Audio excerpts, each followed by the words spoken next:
Vamos mudar de assunto? Falamos muito sobre cassação aqui hoje, falamos sobre perda do mandato do deputado Chiquinho Brazão, o que muito diz também sobre a cassação e todo esse processo de cassação do mandato do deputado Glauber Braga, do PSOL. Falamos sobre isso aqui bastante nos últimos dias, sobre a decisão do Conselho de Ética da Câmara dos Deputados por cassar o mandato do Glauber Braga.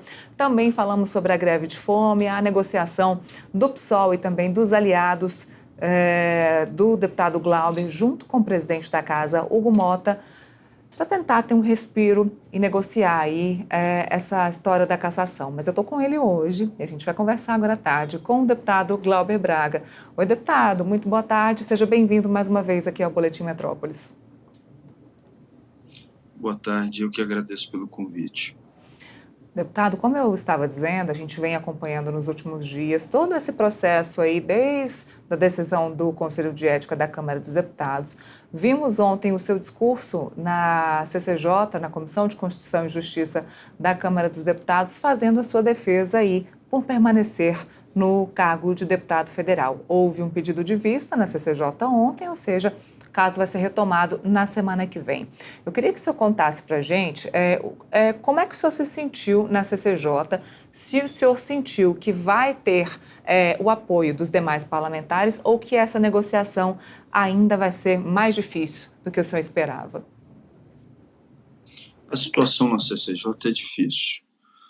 Pela votação de um requerimento que foi de retirada de pauta, você já tem um indicativo aproximado de que a tendência é de que na terça-feira da próxima semana, mais especificamente às 10 horas, em que foi marcada a sessão definitiva de avaliação do recurso, a tendência é o recurso ser negado. É lamentável, porque ali estão elencados um conjunto de elementos constitucionais que são muito evidentes. De paciência, vamos em frente. A partir de então, a gente tem 2 meses de mobilização política para que a matéria venha a ser possivelmente apreciada pelo plenário. Isso pode acontecer provavelmente no dia 1º de julho. E eu estou confiante que a gente vai reverter esse quadro pelo tamanho do absurdo que está se procurando fazer, pela perseguição política que é tão escancarada. Ontem eu tive a oportunidade de participar de um ato de solidariedade aqui no Rio de Janeiro, com a Cinelândia completamente lotada, e tomei a decisão, e anunciei isso ontem também, nesse ato importante, de que vou percorrer nesses 2 meses os 26 estados brasileiros, dialogando com as pessoas, mostrando o que está acontecendo, tratando de todos os elementos dessa representação no Conselho de Ética, me defendendo e, ao mesmo tempo, mostrando quem está por trás dessa manipulação que tenta calar a minha voz, que tenta caçar o mandato. Ontem o senhor deixou bem claro que vai sim fazer essa articulação, essa negociação, mas que não vai deixar de ser quem o senhor é, não vai mudar a sua forma de pensar, não vai mudar aí a sua visão política ou apertar a mão e dar sorrisinhos para quem não merece.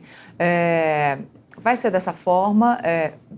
Esse caminho que o senhor escolheu vai ser mais complicado, porque o que a gente escuta falar é que para que o senhor consiga se manter como deputado, vai precisar sim se articular, principalmente com os parlamentares do PL.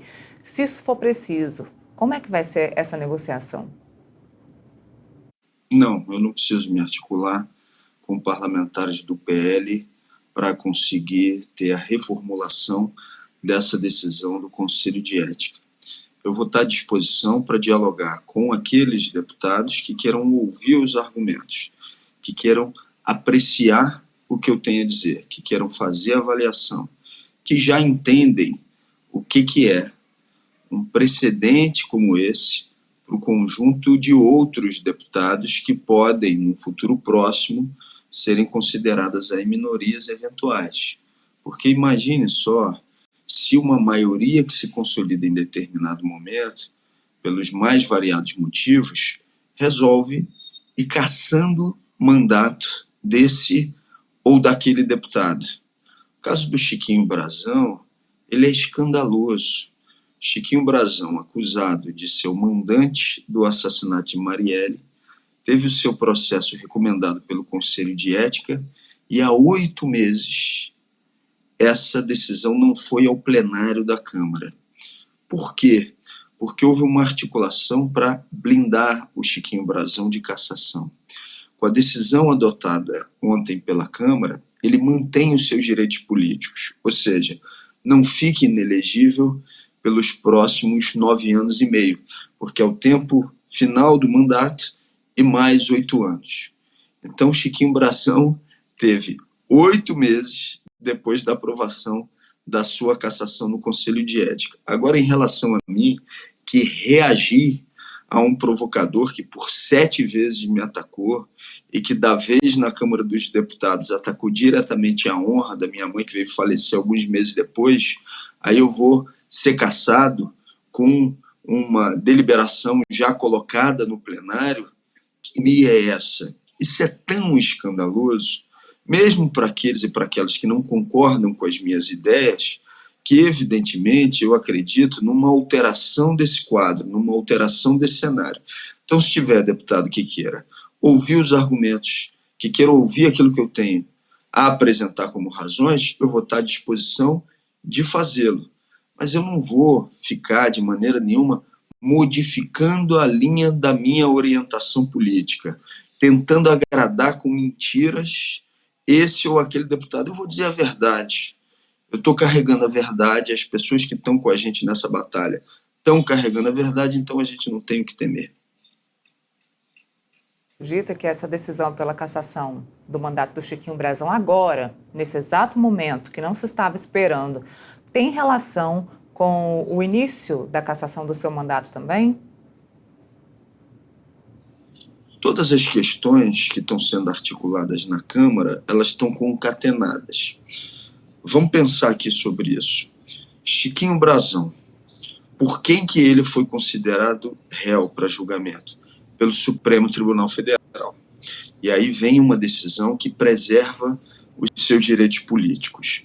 Ramagem, uma ação penal contra ele também no Supremo Tribunal Federal. Aí agora tem um projeto para trancar a ação penal contra o Ramagem na mesma Comissão de Constituição e Justiça. Anistia daqueles que são responsáveis por atos golpistas no dia 8 de janeiro. Se ganhou agora algum tempo, mas daqui a pouco eles continuam pressionando exatamente para que você tenha a votação de alguma coisa de anistia. Deputados diretamente envolvidos nos atos golpistas do dia 8. O que aconteceu? Essas representações nem sequer foram para o Conselho de Ética.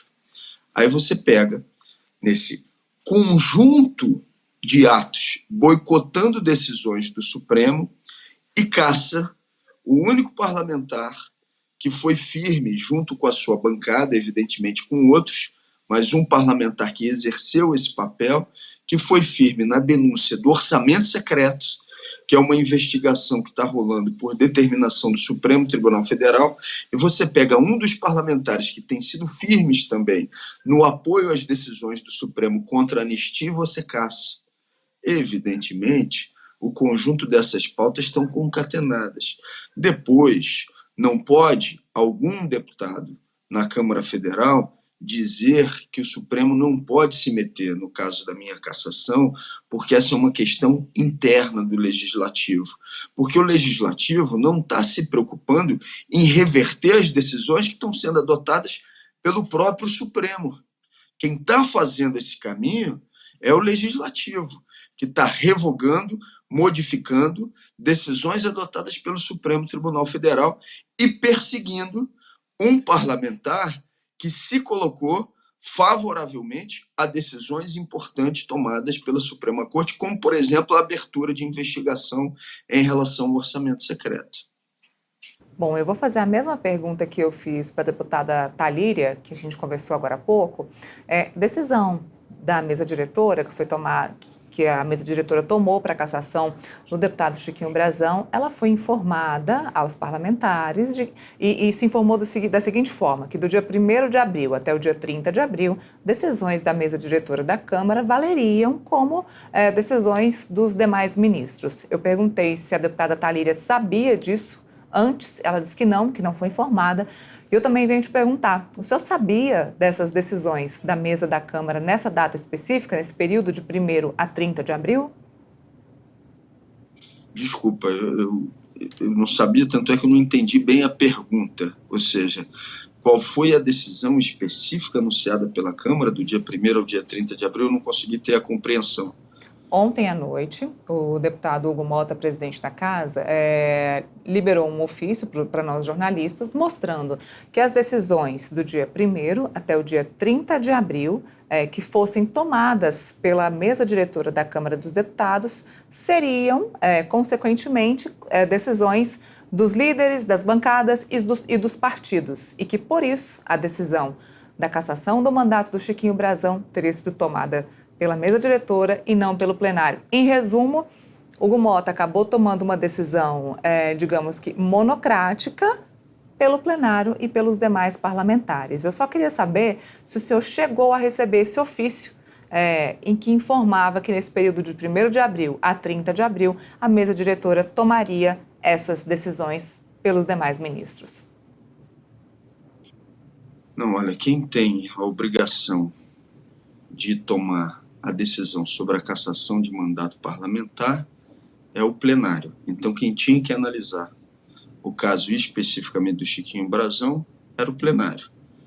Se o plenário não toma essa decisão, não cabe à mesa diretora fazê-lo. Ah, mas é por um período de faltas. Tudo bem, pode existir essa prerrogativa, mas a pergunta que eu faço é a seguinte: por que então, nesses meses todos, o Chiquinho Brazão, que já estava com o seu caso pronto pelo Conselho de Ética, não teve a sua cassação levada ao plenário? Mas já que essa foi uma decisão, então, tomada, ficou-se 8 meses, o que justifica a ausência de isonomia para que você fique 8 meses sem levar a plenário a cassação de Chiquinho Brazão e a minha cassação, que foi recomendada agora há pouquíssimo tempo pelo Conselho de Ética, já seja levada ao plenário? Então, quer dizer que se eu, a partir de agora, faltar às sessões também, não ir às sessões parlamentares, eu vou ser também destituído pela mesa diretora, preservando os meus direitos políticos? Se fosse uma decisão de natureza isonômica, então tinha que ser desse jeito. A partir de hoje, se eu passo a faltar às sessões, eu não tenho o meu caso levado ao plenário e dou manutenção aos direitos políticos. Essa é uma pergunta que eu acho, com todo respeito e com toda firmeza, que a Câmara Federal tem que responder. Cada um tem as suas atribuições. A mesa tem as suas atribuições, o plenário da Câmara tem as suas atribuições, o Supremo tem as suas atribuições e, evidentemente, uma decisão tem que ser isonômica com a outra. Você não pode preservar o mandato de um e avançar sobre o mandato de outro. Tá certo, deputado. Olha, semana que vem a gente segue acompanhando a Comissão de Constituição e Justiça na terça-feira, às 10 horas da manhã. E eu te agradeço muito. Muito obrigada pela participação aqui no Boletim Metrópolis, dando as suas explicações aí sobre a continuação de todo esse processo que já acontece já há um tempo. Muito obrigada. Eu que agradeço pela sua generosidade, pela generosidade do Metrópolis em me ouvir mais uma vez, e faço aqui a minha saudação a todos e todas que também acompanharam essa conversa. Obrigado, um abraço grande.